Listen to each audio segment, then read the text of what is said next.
Muy buenas noches, Laura Martínez les da la bienvenida a este espacio Costa Rica en Juego, una producción de Canal 15, las radioemisoras de la Universidad de Costa Rica y el semanario Universidad. Un proyecto que tenemos los medios de comunicación para la campaña electoral de 2022, nuestro granito de arena, todo dentro del marco de también la iniciativa de UCR, de la iniciativa UCR electoral. Un gusto de verdad estar con ustedes y esperamos también que este sea en este marco el espacio para convocar a los 27 candidatos y candidatas a la presidencia de la República, que esperamos y aspiramos también a tenerlos en un debate que programaremos probablemente para el próximo año. Y también es un gusto esta noche compartir micrófonos con Valeria Vargas. Buenas noches, Valeria. Un placer estar con vos. Buenas noches, doña Laura, muchas gracias y efectivamente un programa lleno de información que tenemos en esta semana. Un programa lleno de información, podemos empezar con quizás una de las noticias de mayor trascendencia y que sigue siendo comentadísima, que los medios de comunicación, los tres medios de comunicación hemos tenido, por decirlo así, en primera línea o en portada, y es la encuesta del Centro de Investigación y Estudios Políticos de la Universidad de Costa Rica con datos relevantes. Justamente, doña Laura, esta semana sale la última encuesta del CIEP y tenemos una noticia que viene directo de Interferencia del compañero Álvaro Murillo. La noticia es: encuesta CIEP-UCR, sentimientos negativos del electorado crecen más que el apoyo a las candidaturas. ¿Qué es lo que significa? Básicamente, un resultado muy importante que viene desprendido de esta encuesta, y es que cada vez más hay menos interés o menos apoyo hacia las candidaturas, más preocupación de las personas electoras y menos motivación para votar. Hay un escaso sentimiento de representatividad pese a la gran cantidad de partidos políticos. Como usted nos mencionaba, más de 25 candidatos y candidatas. Las personas no se sienten representados por estos partidos políticos y entonces vemos una relación muy interesante para analizar. Esta gran cantidad de partidos no significa mayor simpatía. No significa mayor simpatía, pero además hay una enorme inseguridad, un sentimiento de incertidumbre del 70% sobre lo que vaya a ser el resultado de las elecciones.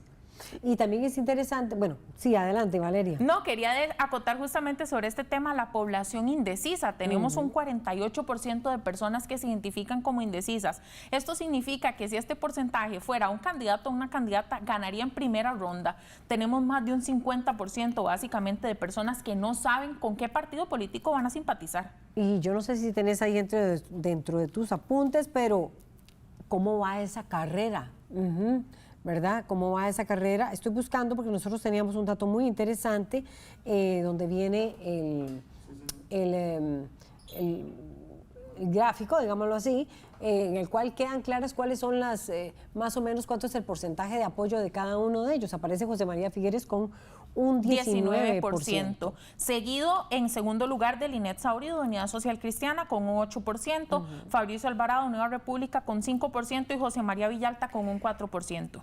Y el resto ya estaría dentro del margen de error. Exactamente, que eso sería de 3% en menos. Estamos hablando de cuáles personas para ahí tener una idea, porque son muchísimos, pero que recuerdas y que tengas aquí, Valeria, a la mano. Estaría don Rodrigo Chávez, estaría también don Eli Feinsack. Aquí quiero acotar un elemento que me parece muy importante. Obviamente el oficialismo también está, que el oficialismo recibiría apenas un 2% de simpatía en esta encuesta, pero del total de personas candidatas y candidatos hay 10 que las personas encuestadas no reconocen, ni siquiera las mencionan. Entonces, esta gran cantidad de partidos políticos, es importante que recordemos que no le está llegando quizás la información a todas las personas, no saben quiénes son esas candidatas y candidatos. Entonces, aquí la tarea es titánica para que esos partidos políticos se posicionen ante ese electorado que ni siquiera los ha escuchado hablar. Sí, y también hay algo que nos reveló, y es que mayor cantidad de candidaturas no atrajo mayor cantidad de personas interesadas en votar todavía. Sí, efectivamente. Falta mucho, es lo que dicen las reacciones, las reacciones que recogimos también en el semanario Universidad. Falta muchísimo todavía, pero bueno, Hay que esperar, efectivamente, en las próximas semanas van a ser fundamentales las distintas encuestas sobre las cuales vamos a estar informando. Por supuesto, entonces vamos a pasar a la segunda noticia que tenemos en esta noche y es justamente la portada del Semanario Universidad, una noticia de la compañera Natalia Díaz Celedón y es: educadores con salario congelado ignoran el impacto salarial del empleo público. Es un elemento que vamos a abordar a lo largo del programa de hoy. A propósito. Y es que justamente 1/3 del funcionariado público, que son las y los educadores, desconocen o tienen poca claridad sobre la regla fiscal y cómo les impactaría eventualmente dentro de su salario. Y esto es casi 85,000 funcionarios del MEP y muchos desconocen sobre la afectación al final de mes o al final de la quincena de esta regla fiscal. De la ley de empleo público. Y lo que está diciendo, por ejemplo, uno de los dirigentes sindicales, Valeria, es que nadie nos está garantizando, dice él, que el salario será justo y compensatorio para una persona educadora. Y de eso no hay ninguna información ni claridad. Eso está diciendo Vinicio Rojas, quien es secretario adjunto de la Asociación Nacional de Educadoras, quizá o probablemente el gremio más grande del país, pero también el gremio de mayor cantidad de afiliados del Magisterio Nacional. Y otra de las impresiones que viene dentro de esta nota es de don Gilbert Díaz del SEC, que dice que también se estarían eliminando las anualidades, las bonificaciones y el pago por sonaje, que el sonaje de hecho ahorita está suspendido por el tema de la pandemia. Entonces se reconoce que hay elementos todavía, que hay poca claridad sobre este tema. Inclusive la compañera Natalia Díaz tuvo hoy una noticia adicional con una adición que envía la ministra doña Pilar Garrido, y en esa adición ella justamente dice que el salario mínimo estaría definido una vez que se apruebe la ley, en conjunto con las oficinas de recursos humanos, y este iría aumentando dependiendo de las evaluaciones positivas de la persona funcionaria, y esto está en el artículo 32 de la ley. Y es que ese es uno de los elementos que no deberíamos adelantar, pero vamos a preguntarle a los dos aspirantes a la presidencia de la República que hoy tendremos aquí sentados, don Walter Muñoz del Partido Integración Nacional, don Welmer Ramos del Partido Acción Ciudadana, quienes nos acompañarán en los próximos minutos en torno al debate en torno al conversatorio, a la confrontación de ideas sobre este tema específicamente, empleo público. Bueno, y tenemos una sección muy interesante, pero antes,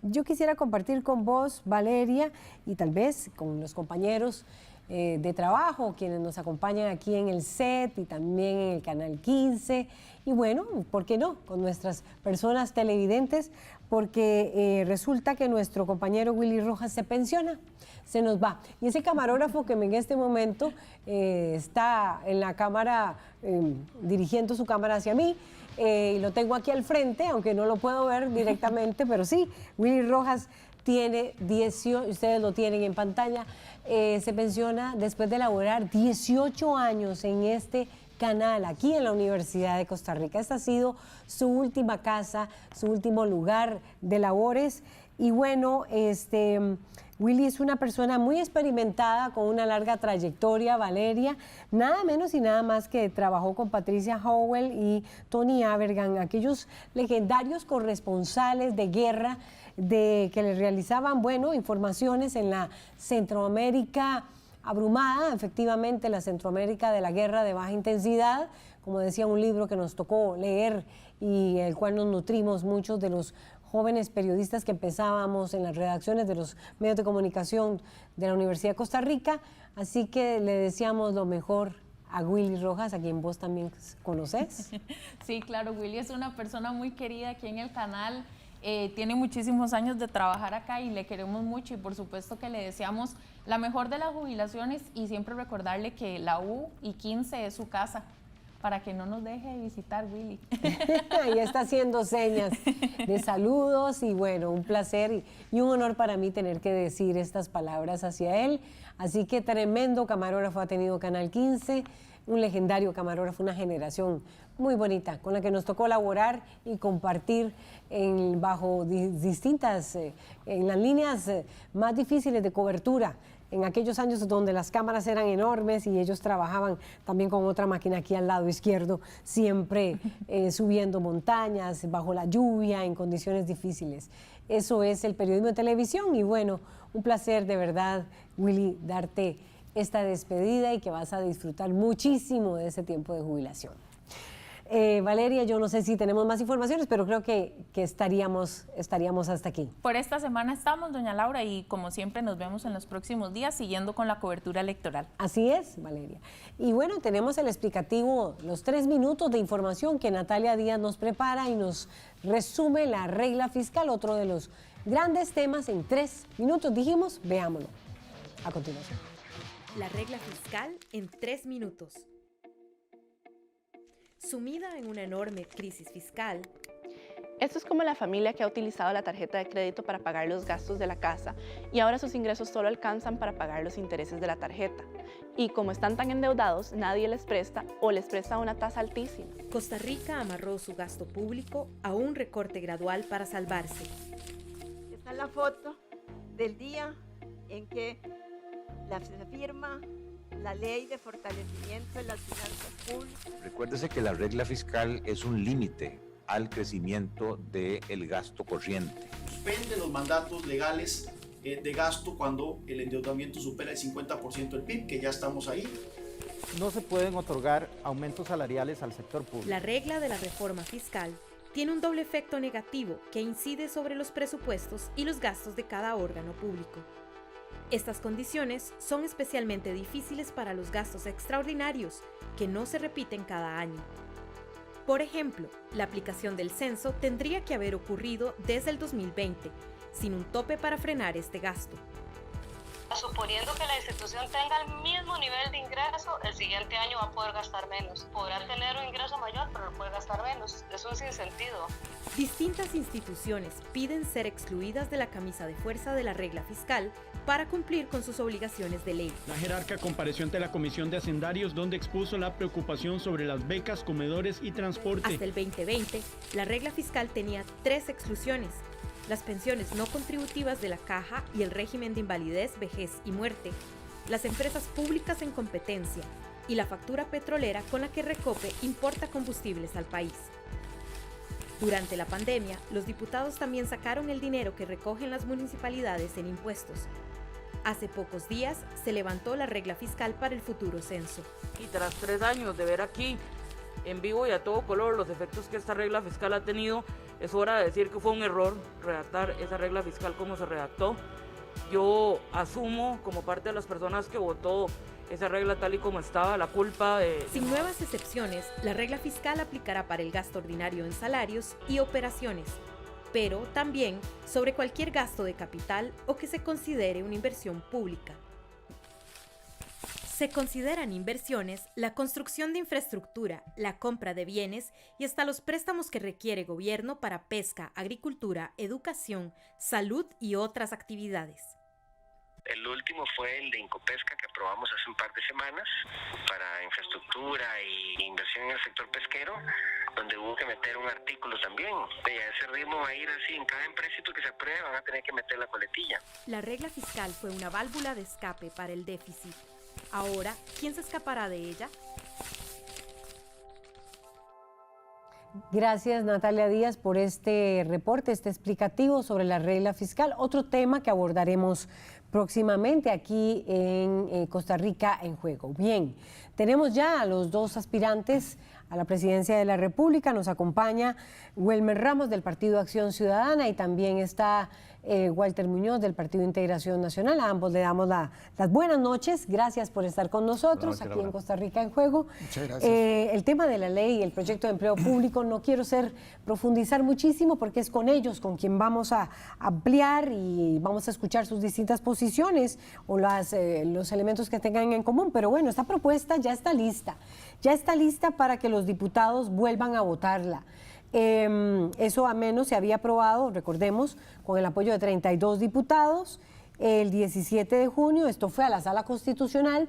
La Sala le encuentra 35 vicios de inconstitucionalidad, le encontró 35 inconstitucionalidades. Ahora ellos me volvían a ver cuando yo dije que ya está lista. Bueno, porque resulta que los jefes de fracción acordaron este día suspender el periodo de control político de la sesión del próximo lunes y disponer de todo el tiempo para conocer los expedientes que están en la comisión permanente. Hay un expediente de mayoría y uno de minoría Y bueno, esta ley lo que pretende, entre otras cosas, es establecer un salario global que todavía no está definido el monto, efectivamente, regula aspectos como vacaciones, licencias, convenciones colectivas, equiparar salarios en el sector público. Ya sabemos que quedan fuera Asamblea Legislativa, Tribunal Supremo de Elecciones, universidades, municipalidades, Caja Costarricense de Seguro Social y me parece que también las empresas que están en competencia. E igualmente los bancos quedarían fuera, ¿verdad? Que están en competencia. Así que, bueno, prácticamente recae en el gobierno central. Y en el gobierno central recae muchísimo en la tercera parte de esa masa de trabajadores y trabajadoras que son los y las educadoras. Bueno, así les decimos, en realidad son los trabajadores de la educación. 84,000 trabajadores de una masa más o menos, casi una tercera parte del total, de 260,000, me parece, empleados y empleadas públicas. Bien. Existen muchas dudas, planteamientos en el sentido de que ese superpoder del Mideplan y demás que va a regir y va a decir a quién se despide, a quién no, cómo se evalúa.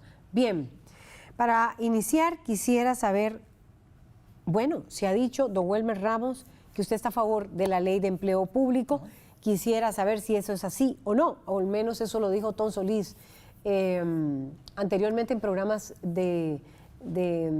periodísticos, lo dijo, y quisiéramos conocer su posición y los elementos que usted considera favorables o desfavorables sobre esta ley. Bienvenido y buenas noches.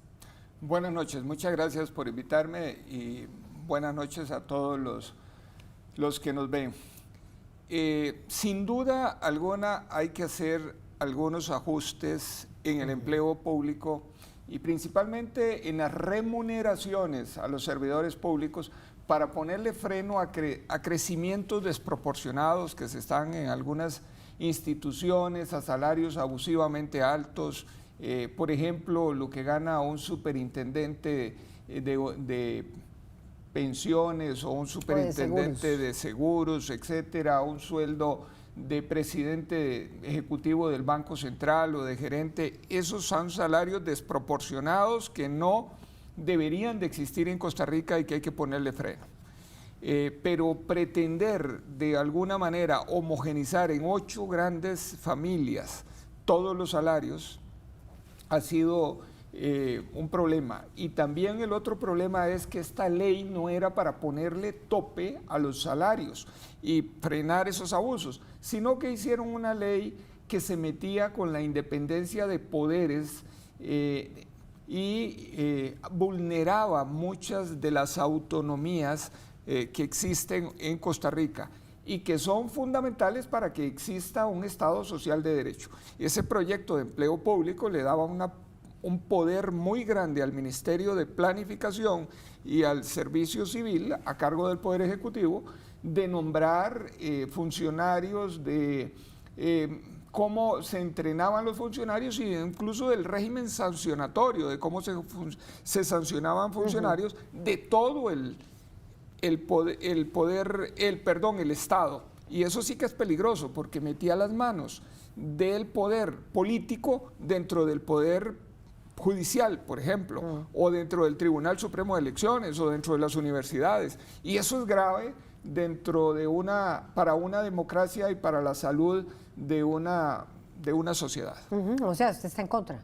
Yo lo voté en contra, lo señalé en contra y este proyecto que está ahorita en consulta todavía sigue teniendo algunos problemas que yo necesito ver cuál es el análisis que se genere a través de la consulta que se está haciendo a las diferentes instituciones para tener un marco general y saber cómo votarlo. Hay cosas como, por ejemplo, la objeción de conciencia que sigue estando dentro y que yo he manifestado estar en contra. Bien, Walter Muñoz, candidato presidencial del Partido de Integración Nacional, usted, ¿cómo valora el proyecto? ¿Cómo debe ser el empleo público? ¿Está usted de acuerdo con esta propuesta que está a las puertas de ser votada? Bueno, quienes la apoyan dicen que estaríamos hablando de la tercera semana de noviembre para que tenga el visto bueno o el rechazo. Bueno, en primer lugar, buenas noches, bienvenido. Hay que recordar que uno de los diputados más críticos de este proyecto fui yo en el plenario, que ocupó mayor cantidad de horas, objetando la inconstitucionalidad. ¿Qué objetó Walter Yo señalé Muñoz? las inconstitucionalidades del proyecto que se metía prácticamente a violentar la democracia costarricense, el Poder Judicial, el Tribunal Supremo de Elecciones, la Caja, las universidades públicas. Y por otro lado, fui crítico en el sentido de que si era un proyecto que pretende la reducción del gasto público, o sea, fiscalista, nunca dijo cuánto iba a reducir en realidad, cuál era el ahorro que íbamos a tener en el Estado. En todas las reuniones decían que podía ser un 0.8% del Producto Interno Bruto en el tiempo. Bueno, eso nunca se concretó. Pero desde el punto de vista del desmantelamiento y de prácticamente de convertirse en un ministerio autoritario como el Mideplan, que era un megaministerio, que iba a nombrar gentes de los diferentes poderes, que iba a hacer una mega plataforma informática para el control de la información con gastos millonarios, venía desde todo punto de vista de violentar el proyecto. Nunca se planteó una reforma del Estado, ni tampoco planteó el acabar con salarios de lujo, con pensiones de lujo. Por el contrario, los gerentes de bancos, como el Banco de Costa Rica, seguía aumentándose 200 millones de colones sin que el proyecto lo tocara.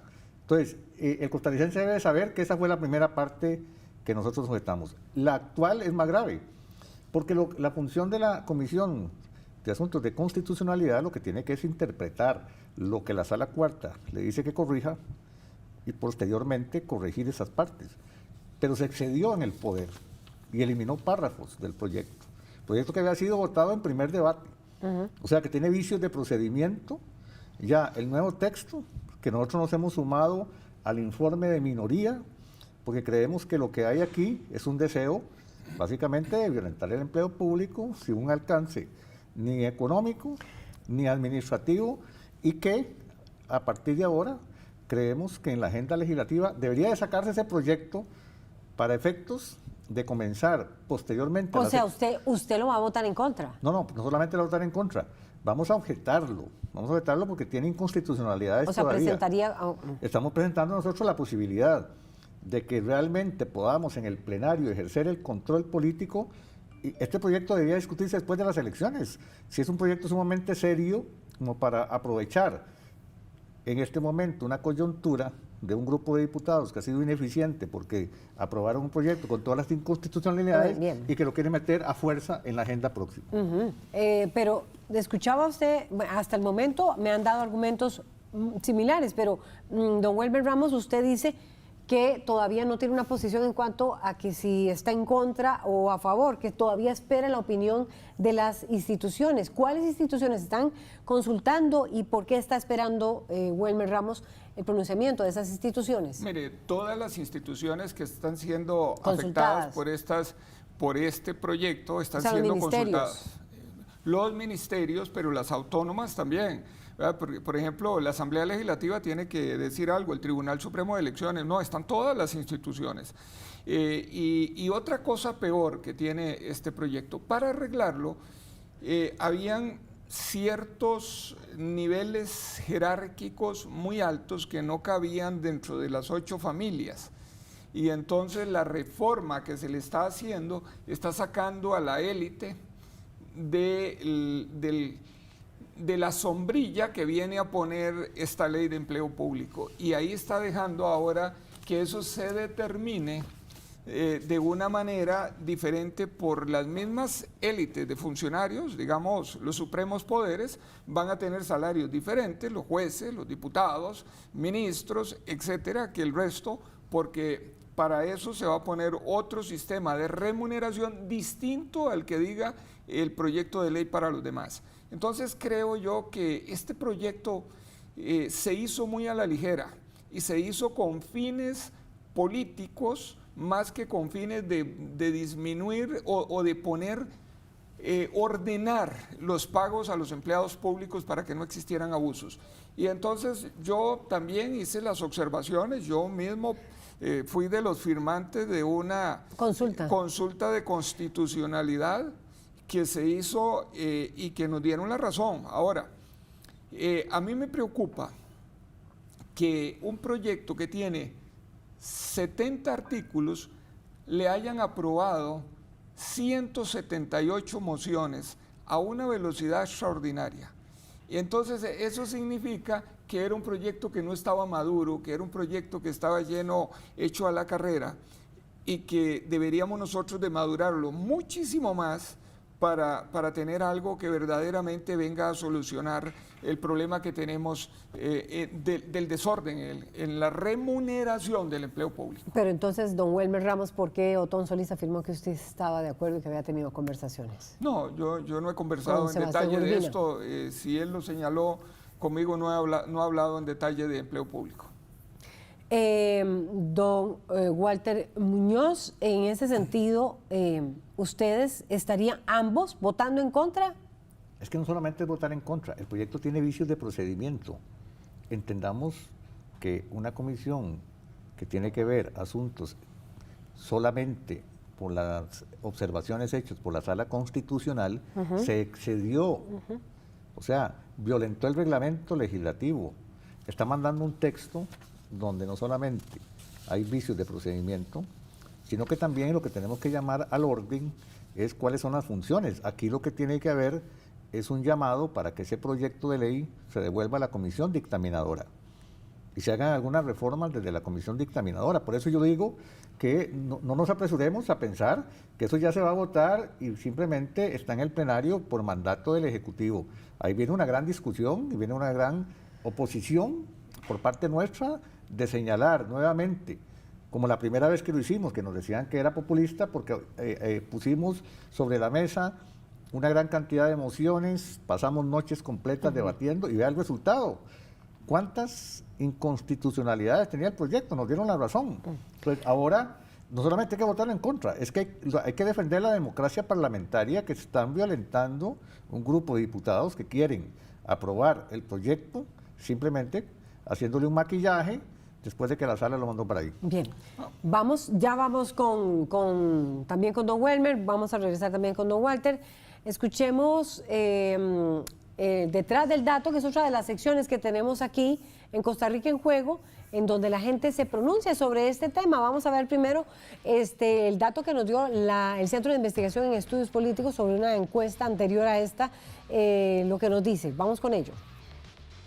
Yo estoy a favor del proyecto de empleo público, principalmente por tres motivos, que son, el primero y más importante, porque la propia Constitución Política exige que exista un único sistema de empleo público. Yo apoyo la ley de empleo público porque siento que viene a ordenar pues la gran desigualdad salarial que existe en el país. Existen demasiadas desigualdades entre los propios empleados públicos, tanto en materia remunerativa como en materia de contratación. Pues existen pocas personas privilegiadas que siento que poseen salarios injustos, entonces esta ley de empleo público viene pues a ayudar a que exista más igualdad. Y principalmente porque en materia de salarios, el sistema de pluses actualmente provoca que crezca el gasto público desmedidamente y provoca que las finanzas públicas se desordenen como ahora mismo están desordenadas.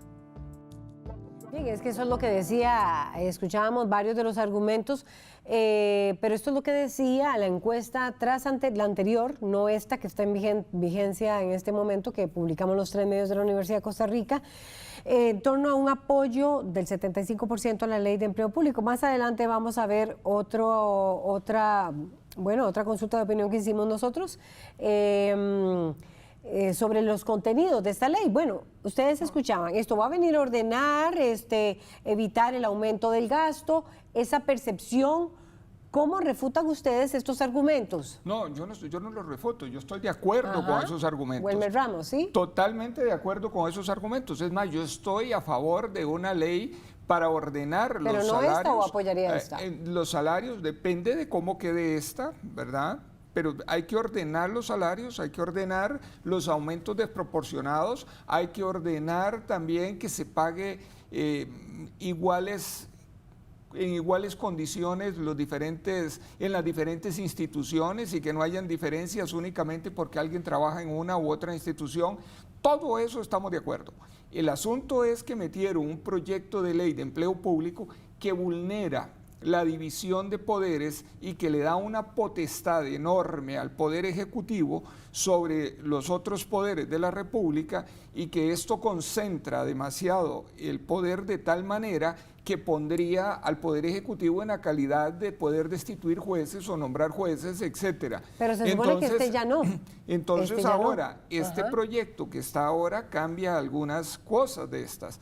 Lo que tenemos que ver es cómo queda en la consulta para saber los cambios que debemos de hacer y ponerlos en regla. Ahora, tiene un problema interno que se negoció por quedar bien con grupos conservadores extremos, que es el tema de objeción de conciencia, que le permite a alguien no capacitarse en determinado tema o no ejercer cierta actividad, sencillamente porque hay un asunto de objeción de conciencia internamente. Yo creo que sí tenemos que hacer el ajuste en el tema de remuneraciones, pero aquí se hizo un proyecto que, como bien lo señala ahora don Walter, tiene el asunto de que ni siquiera cuantifica cuánto va a ser el ahorro y que tiene estos otros problemas que yo señalé. Pero si no se aprueba este proyecto porque no quede bien establecido, que no afecta la división de poderes, yo estaría presentando un proyecto de salarios para poner orden en los salarios, como bien lo señalan los costarricenses, porque yo mismo estoy indignado. Aquí hay salarios, como he dicho, exagerados en algunos jerarcas que ganan 12, 15 millones, etcétera, en los bancos del Estado, en el Banco Central, etcétera, y eso no debería de existir, eso es indignante. ¿Usted cree que este proyecto se puede arreglar, Walter Muñoz? ¿Cree que aún así se le pueden hacer cambios en esta comisión de constitucionalidad o definitivamente está clara la posición? No, ya el informe fue mandado al plenario, informe de mayoría. Sí, el de mayoría ya está. Yo no comparto el comentario que se ha hecho, porque parece que están desinformados. Aquí lo que están atacando son los salarios más bajos. O sea, el empleado público que gana menos de 350,000 colones es el más afectado. Aquí no están tocando los pluses, no están tocando los salarios de lujo, no están tocando a los grandes beneficios. O sea, tienen que desengañarse, porque este proyecto va dirigido a atacar y a empobrecer a un grupo de familias costarricenses que ganan poco. Eso es un punto que tiene que quedar claro. Lo que estamos de acuerdo nosotros, ya lo dije, es entrarle las pensiones de lujo, entrarle los salarios de lujo, a los privilegios, que nosotros nunca hemos estado de acuerdo. Pero este proyecto de ley, como está planteado, ni resuelve el problema económico del país, sino más bien viene a empobrecer a una clase trabajadora en la función pública, que nosotros creemos que no es el problema fiscal del país. Imagínense que si hablamos del problema fiscal, para esos jóvenes que nos escuchan, la renegociación de la deuda pública es de 5.900 millones de colones diarios de intereses. Eso sí vale la pena entrarle para poder levantar este país, pero entrar en un proyecto de empleo público para simplemente castigar a una clase trabajadora que está hoy subsistiendo en el alto costo de la vida, no es la solución ni para el gobierno, y más bien viene en medio de la crisis económica y sanitaria que hay a empobrecer más a los costarricenses. No es la solución para el gobierno, pero es el proyecto para un préstamo con el Fondo Monetario Internacional. Pero eso decían ellos. Eso, ok. Pero vino el primer desembolso y ni siquiera se ha aprobado empleo público. Entonces está enmascarando algo que no es cierto. Ese no es un requisito del Fondo Monetario, es un invento del gobierno para así que negocie con el Fondo Monetario. Definitivamente, Walter Muñoz dice que no. Don Welmer, ¿usted sí cree que se le puedan hacer cambios? Dice Walter Muñoz que esto definitivamente lo que va a tocar es a las grandes, los salarios promedio que hay en el sector público y no toca las élites. Eso está pasando con los cambios que se le van a hacer. Con el proyecto actual está pasando que se va a dejar por fuera las élites, ¿verdad? Para que se regulen de manera distinta. Y entonces... ¿Usted todavía cree que eso se pueda cambiar? Eso yo esperaría que se pueda cambiar. Si esto se puede cambiar y podemos nosotros meterle algunos arreglos también en temas de objeción de conciencia y demás, yo estaría votando lo favorable, porque yo sí quiero poner orden en las remuneraciones del sector público. Ahora, vamos a ver, desde la perspectiva del Fondo Monetario. ¿Usted cree que esos cambios se puedan hacer en este contexto, en esta Asamblea Legislativa? Yo no creo. Hay una coalición de partidos, la Unidad, Liberación, el PAC, Restauración, que están unidos para aprobar todo lo que ya hay un acuerdo. Entonces, seamos claros, ni este ni otro proyecto dentro del plenario tiene mayoría. Si don Welmer Ramos y yo coincidimos en esa lucha, pues haremos la lucha, pero que digan se va a arreglar porque esos 4 partidos que son una coalición partidista parlamentaria están de acuerdo, no, ellos van directamente después de una negociación que hay con el gobierno a aprobar, y ya Liberación Nacional lo anunció, están de acuerdo en ciertos proyectos de la agenda del FMI. Hay una verdadera coalición partidaria parlamentaria, que se quede claro, son los mismos que están gobernando y que lo que hacen básicamente es afectar a la clase trabajadora. ¿Cuál es esa coalición? Ya lo señalé, la Unidad, Liberación, el PAC y Restauración. El PAC, dice Welmer Ramos, está ahí. Yo difiero aquí del doctor porque hay diferentes matices dentro de las fracciones, ¿verdad? Lo vimos con la consulta de constitucionalidad, que muchos diputados de las diferentes fracciones se han separado. Por una u otra razón. Bueno, el PAC solamente usted firmó. No, estaba en ese momento Paola y estaba el diputado Carranza también firmaron, y el diputado Castillo. Firmamos la consulta de inconstitucionalidad. Pero sí hay más heterogeneidad, y yo esperaría que en esa heterogeneidad que eso tiene podamos nosotros arreglar este proyecto. ¿Cree que sí? Yo creo que sí lo podemos arreglar. ¿Con esta Asamblea Legislativa? Con esta ese Asamblea primer Legislativa. proyecto que salió. Yo soy optimista. Ese proyecto de mayoría, quiero decir. Yo creo que sí podemos arreglarlo. Ahora, ¿usted se ha sentado a conversar con ellos? ¿Ha conversado con ellos para negociar? Hemos conversado ya y hemos visto los cambios que se están haciendo, pero las consultas y las respuestas de las consultas creo que son fundamentales para poder ver más a fondo los cambios que hay que hacerle. Pero es que ¿Por qué está tan seguro, don Welmer, que sí se puede? ¿Por qué está tan seguro que sí se puede? Yo soy optimista en estas cosas, y yo creo que que nosotros tenemos que ver cómo arreglamos el problema del empleo público. Ahora, si no pudiéramos, debemos de pasar un proyecto con urgencia para resolver el problema de los salarios del sector público. Ahora, que este es el único proyecto para negociar con el fondo, no. El Fondo Monetario hoy en día es muy flexible y hay otras formas de cómo disminuir gastos en el sector público que son mucho más rentables que este. El doctor estaba señalando... Pero yo voy a señalar otros más, ¿verdad? Uno es, primero la deuda... El gobierno dice que este es el número 1, ¿verdad? Bueno, no, la deuda interna está a tasas de interés muy altas. Y ahí podríamos nosotros ahorrarnos mucho dinero si permitiéramos parquear la deuda externa afuera. Sin embargo, un préstamo de 250 millones con el BIDA a tasa de interés del 2% a 10 años para pagar deudas que estaban al 8%, fue rechazado por una gran mayoría de diputados, cosa que yo no me explico. Ahora, en compras públicas también estamos pagando de más, y yo he señalado cómo podemos bajar nosotros los costos de las compras públicas. Hoy tenemos facturas digitales en Hacienda, y sabemos a cómo se está pagando el sector privado, y por qué a partir de Big Data nosotros podemos hacer índices y ponerle a esas 330 proveedurías límites de pago para que no se pague de más hasta 3 puntos del PIB. Nosotros debemos meter renta mundial para recaudar plata que se nos está yendo de aquí, porque hay algunos vivazos que están reportando ganancias aquí fuera del país. Bueno, pero renta mundial no está entre los proyectos convocados. Pero antes de seguir con ustedes dos, don Walter Muñoz, don Welmer Ramos, vamos a ver también un sondeo de opinión sobre lo que opinan o lo que conocen. Ahora vimos el resultado de lo que fue una encuesta, pero esto va a ser lo que conocen los y las costarricenses consultados por nosotros.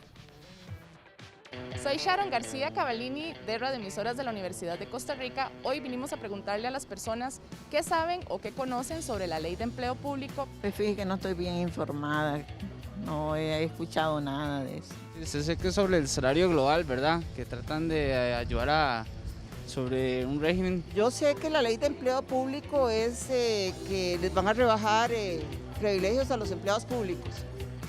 Pues conozco muy poco, pero lo que he escuchado es que lo quieren unificar. Y de los problemas que hay del sector público, de las personas que ocupan más trabajo y hay mucho desempleo. Pienso que deben ayudar más al empleo privado, ¿verdad? La gente privada, que sobre todo la que, ¿verdad?, es más afectada, ¿verdad? Porque de ahí yo sé que ganan mucho, ganan más que el empleado privado y son nuestros impuestos, ¿verdad? Deberían de como estudiarlo más y modificarlo de manera más justa. Creo que la parte del sector público también está un poco descuidada, ya que a veces reciben menos salario que el sector privado, también trabajan más horas y a veces se les reduce más sus derechos, y también esa parte es como muy importante que sea más equitativo. Es lo que la gente expresa, que conozco sobre empleo público. Quiero sus reacciones, don Walter, tal vez con usted que ve con don Welmer. Eso dicen. No, efectivamente, yo creo que... ¿Conoce la gente o no después de ver esto? No lo conocen.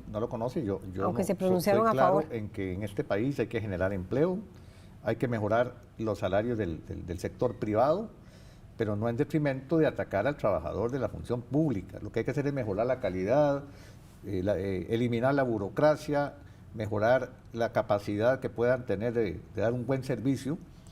Y en ese punto de vista nosotros somos claros que este proyecto en particular, porque tenemos que explicarle a todas las personas que nos ven, este proyecto en particular no mejora la función pública. Eso tiene que quedar muy claro, y que dentro de la Asamblea Legislativa hay un ambiente ya desde el plan fiscal que nos atacó a todos de poner impuestos, que viene conformándose un grupo de poner impuestos, pedir prestado y atacar a los grupos más vulnerables, porque al final, si fuera que hubieran atacado la evasión, la ilusión, el contrabando, pues estaríamos contentos todos. Pero ese no es el problema que están atacando. Entonces, tenemos que ver un proyecto en periodo extraordinario, donde hoy los medios de comunicación claman por el tema del desempleo y alto costo de la vida. No, se vienen a empleo público, se vienen a proyectos de la agenda del Fondo Monetario Internacional. Es una línea completa de poder recoger fondos por una vía que no es la adecuada. No hay ninguna posibilidad de arreglar el proyecto. El grupo que se conforme en la Asamblea Legislativa desde el principio de la gestión ha tenido muy pocos diputados de oposición a defender realmente los intereses nacionales, los intereses de la mayoría. Entonces ahora... ¿Por qué usted cree que no se puede arreglar? Porque no hay mayoría en la Asamblea Legislativa que piense de la manera correcta para mejorar ese proyecto. Aquí el interés concreto es un préstamo para endeudar más el país con el FMI.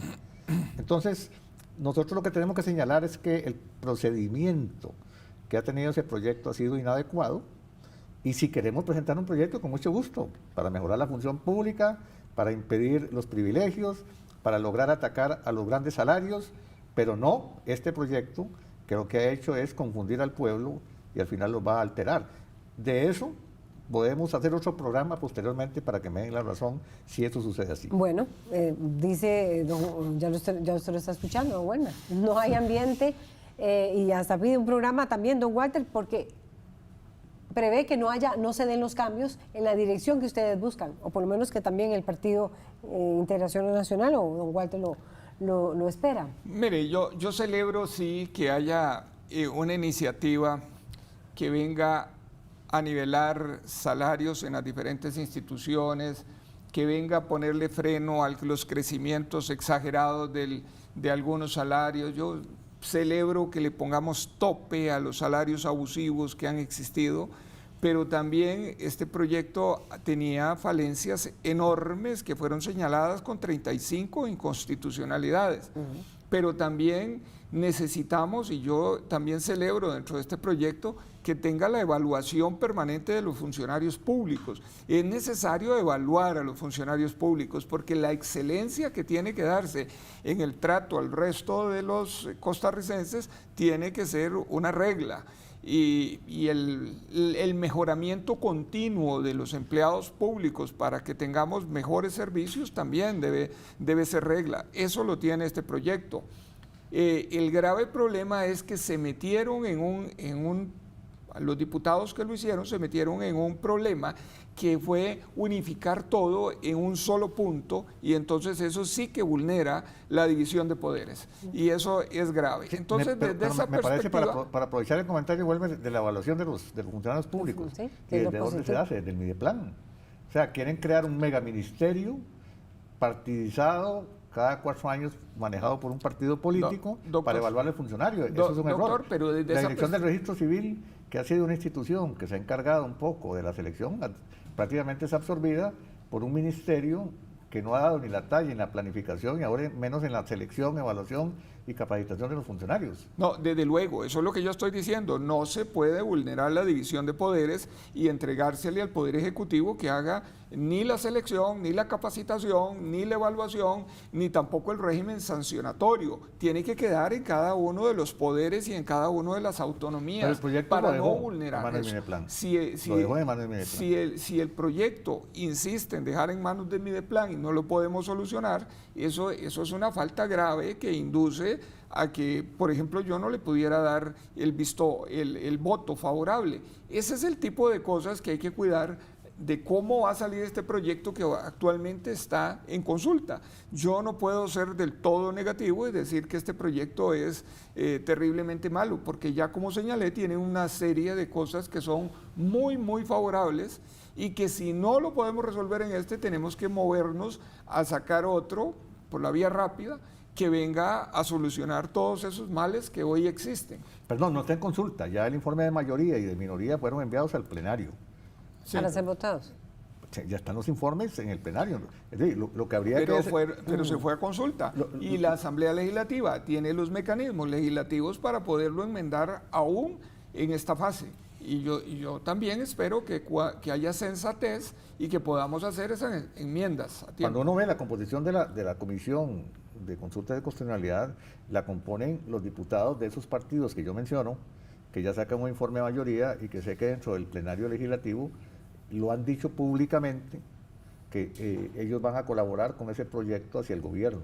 Ya no solamente es el partido de gobierno. Si fuera el partido de gobierno se pueden hacer muchas cosas, pero ya la fracción del Partido de Liberación Nacional lo anunció públicamente y lo han anunciado otras fracciones. Entonces a mí me preocupa que en este programa se crean falsas expectativas de que se puede corregir nuestro proyecto. Aquí el tema es si estamos a favor o en contra de ese proyecto en específico, y nosotros estamos en contra. Vamos a ver comentarios, porque ya se han generado algunos de ellos, opiniones de los y las costarricenses en torno a lo que han dicho aquí don Welmer Ramos y don Walter Muñoz. Vamos a ir con Milena Brenes. Ella dice, si lo que se pretende es unificar el salario, ¿cómo se definirá? Ella no lo dice a través de Facebook. ¿Cómo se definirá un monto que asegure ingresos suficientes para poder resolver las necesidades básicas y posibilitar la movilidad social? ¿O será una estrategia más para continuar minando al Estado? Eso nos dice Milena Brenes. Nos vamos con Jos Leiva, ¿verdad? O Jos Leiva. Me gustaría, comenta, conocer cuál es la postura de los candidatos respecto al apartado de la objeción de conciencia de esta ley. Eso nos dice. Y también Andrés Dinartes B nos pregunta, bueno, con 35 inconstitucionalidades, ¿por qué se decide sostener un proyecto? ¿Será igual a la ley de las finanzas públicas al entorpecer y no agilizar la función del Estado? Esas son las consultas. No sé si tenemos unos minutos, me indican ustedes, muy rápidas, a ver las respuestas, posiciones sobre la objeción de conciencia. Don Walter. Bueno, yo pensaría al revés. Primero, darle la razón que el proyecto de las finanzas públicas todavía estamos corrigiéndolo. Yo este proyecto lo hubiera mandado al archivo para hacer un proyecto nuevo. Segunda, tiene razón doña Milena, va a hacer que la población trabajadora sea más pobre, no va a tener capacidad ni de vacacionar, ni de tener gastos en otras áreas. El costo de la vida, con ese salario que pretende, le permitiría simplemente los gastos básicos para poder subsistir, porque es un ataque. Y la objeción de conciencia me parece que igual un error haberlo incluido dentro de este proyecto, que era un proyecto que pretendía el tema salarial o el tema de la reforma del Estado, y no un tema de objeción de conciencia. Yo creo que es un tema que no debería mezclarse, por eso creo que el proyecto lo mejor es mandarlo a una comisión dictaminadora y mejorarlo para volver a discutirlo en tiempos después de las elecciones. Welmer Ramos. Sí, yo creo que, y le doy la razón, 35 inconstitucionalidades en un proyecto de 70 artículos es una barbaridad. Significa que lo hicieron a una velocidad muy grande. Yo les expliqué, 170 mociones se le aprobaron a un proyecto de 70 artículos. Eso quiere decir la volatilidad de criterio que existía ahí. El tema de la objeción de conciencia no debe estar ahí. Esto es una barbaridad que se meta en este proyecto. Yo no estoy de acuerdo en precarizar los salarios ni en el sector público ni en el sector privado. Los salarios tienen que ser dignos, que permitan una vida digna de las personas, un buen vivir, que les permitan alimentarse, estudiar y tener una vida digna. Hoy en día el señor Biden en Estados Unidos está aumentando, duplicando los salarios mínimos. Aquí hay un congelamiento de los salarios y hay salarios muy bajos dentro del sector público, y eso hay que decirlo también, como hay muy altos, como lo he dicho, hay salarios muy bajos.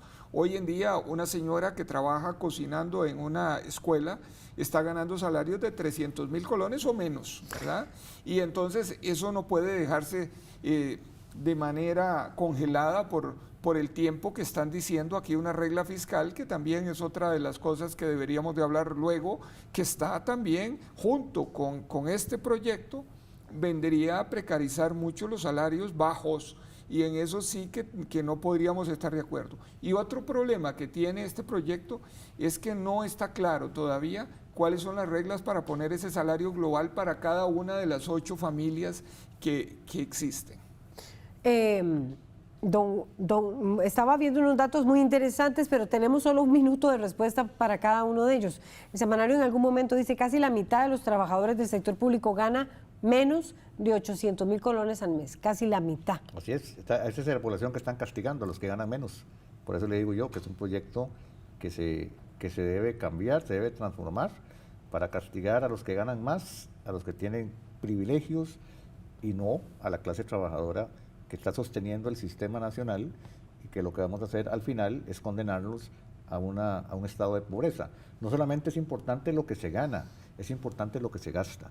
Y si no va a quedar la posibilidad de llevar a ese nivel por el alto costo de la vida, este proyecto lo que viene es a castigar más a la clase trabajadora.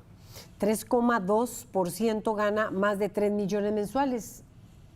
Sí, es un grupo bajo. Ahí es donde hay que poner freno, ahí es donde tenemos nosotros que entrar a regular, y eso se puede hacer de muchas maneras. También se puede hacer regulando. ¿Cómo se regula eso? Eso si en ni siquiera se ha establecido el salario global. Sí, ahí hay un problema serio que Mideplan nos está debiendo a nosotros información, y es establecer esos diferentes salarios globales. Dijo hoy Mideplan que lo va a anunciar, Welmer, hasta que esté aprobado el proyecto. No debería ser así. Los diputados lo dijo el semanario Universidad. La ministra de Planificación lo dijo. Deberíamos nosotros de tomar decisiones informados, y no se vale que nos hagan tomar decisiones a ciegas. Yo insisto, creo que sí hay que hacer una ley de empleo público. No podemos precarizar salarios de los más bajos jamás, pero también creo que este proyecto tiene muchas falencias y que hay que meditarlo ahora que vengan las consultas de las instituciones para ver si se puede subsanar los errores que tienes. Muchas gracias a Walter Muñoz, a Welmer Ramos, candidatos a la presidencia de la República por el Partido Acción Ciudadana, por el Partido Integración Nacional. Esperamos seguir contando con las voces de los y las candidatas a la presidencia de la República. Y bueno, nos vamos a ir prácticamente ya de inmediato con otra de nuestras secciones que son de muchísimo interés y que están relacionados con la verificación de datos. Así que vamos a ver cuál es la información que nos traen, que verifican en Doble Check. El candidato presidencial Rodrigo Chávez insiste en que él no cometió acoso sexual cuando fue directivo del Banco Mundial. Aún así, el aspirante y su aliada política Pilar Cisneros evaden los hechos con argumentos omisos y sacados de contexto. Prestamos atención a la defensa que hizo la periodista y aspirante a diputada Pilar Cisneros en una reciente entrevista. El Banco Mundial dijo clarísimamente aquí no hubo acoso sexual, hubo una conducta inapropiada. Y la mejor prueba de que eso es cierto es que los reglamentos del Banco Mundial, y ahí están disponibles, dice que si a usted lo encuentran culpable de acoso sexual, hay despido inmediato sin ninguna garantía de nada. ¿Okay? Don Rodrigo Chávez no fue despedido del Banco Mundial, renunció del Banco Mundial. La defensa que Pilar Cisneros intenta es engañosa. Es cierto que el Banco Mundial no sancionó a Rodrigo Chávez por hostigamiento sexual, pero eso sucedió porque la institución falló en su proceso de sanción. El caso original contra Chávez fue investigado por el Departamento de Ética del banco en 2018 y la decisión fue dictada el año siguiente por la Jefatura de Recursos Humanos. Se investigaron denuncias contra Chávez por un patrón de conductas indeseables contra mujeres en puestos de menor jerarquía. Recursos Humanos decidió sancionar a Rodrigo Chávez por conducta inapropiada el 28 de octubre del 2019.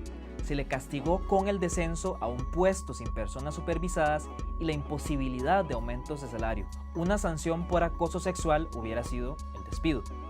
Chávez renunció al Banco Mundial días después de esa resolución y fue nombrado como ministro de Hacienda de Costa Rica seguidamente. Allí es donde termina la cronología de hechos que nos quieren presentar el candidato y Pilar Cisneros. Lo que omiten es que un tribunal administrativo del Banco Mundial revisó el caso por solicitud de 2 de las denunciantes en el 2020. El Tribunal Administrativo del Banco Mundial define el acoso sexual como conductas indeseables de naturaleza sexual. El tribunal publicó su análisis en junio pasado.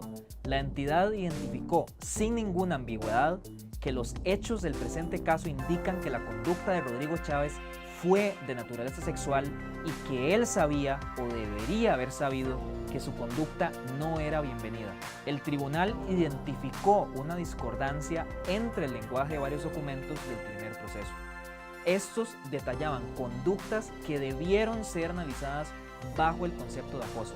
Entonces, desde junio, el Banco Mundial expresa que las conductas del ahora candidato calzan en la definición de acoso sexual. La justificación de que el Banco Mundial caracterizó clarísimamente las acciones de Chávez como conducta inapropiada no se sostiene ahora. Ese es un cuento incompleto. Gracias a nuestros compañeros de Doble Check por la sección de esta noche, por la información que corroboraron. Hasta aquí, Costa Rica en Juego. Les agradecemos muchísimo habernos acompañado. Esperamos mantenernos también con más programas y con más entrevistas y confrontación de ideas. Y también nos preparamos para lo que sea un próximo debate electoral con la participación de todas las personas aspirantes a la presidencia de la República.